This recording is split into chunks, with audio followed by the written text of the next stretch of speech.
এই অবস্থায় কিছু লোক আমাকে আইসা জোরপূর্বক ভাবে মারধর কইরা আমাকে এখান থেকে উঠায় নিয়ে যায়।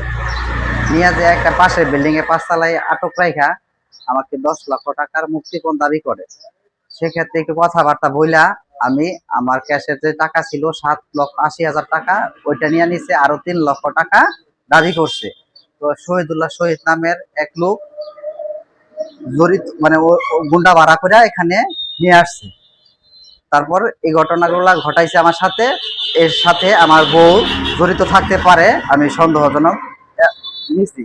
তারপর থানায় আমি অভিযোগ করলাম। অভিযোগ করার পরে পুলিশ এখনো আসে নাই, বলছে আসবে আর কি এরকম কিছু। তাই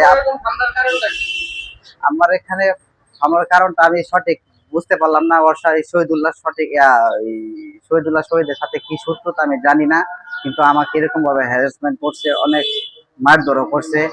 আবার শেষে জানতে পারলাম যে বউ জড়িত আছে। বউ সম্ভবত বিরোধিতার কারণ হয়েছে গিয়া একটু অনেকদিন আগে পারিবারিক সমস্যা ছিল। তারপর উনি আবার অন্যদের সাথে রিলেশনও ছিল।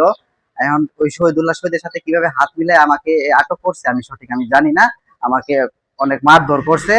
এরপরে আমি ২ দিন মানে অবস্থা মানে আমি এরকম ছিলাম, কথাবার্তা বলতে পারি নাই।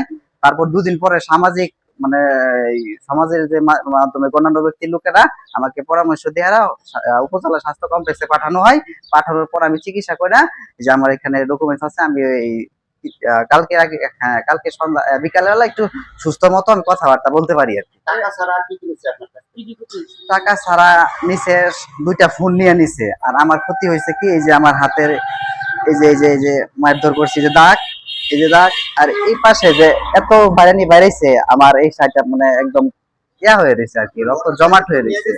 আর আরেকটা কথা হইলো কি, আমি একটা মোটরসাইকেল কিনছিলাম নতুন, ওইটা ওই আপনার নতুন আপডেট মডেল হিরো স্প্লেন্ডার, ওটার দাম হচ্ছে ১,৪২,০০০ টাকা, নাম্বার প্লেট সহ করা আছে। ওইটাও নিয়ে নিছে, ওই পাশে রাখছিলাম, ওইখান থেকে নিয়ে নিছে। ওইটা আমি এখন একটা সঠিক বিচার চাচ্ছি। আমাকে আমি ব্যবসায়ী করি, আমি তো মানুষের মানে ঋণের টাকা দিয়ে আমি করতেছি। এখন তো এই টাকাগুলো আমার দিতে হবে অনেক।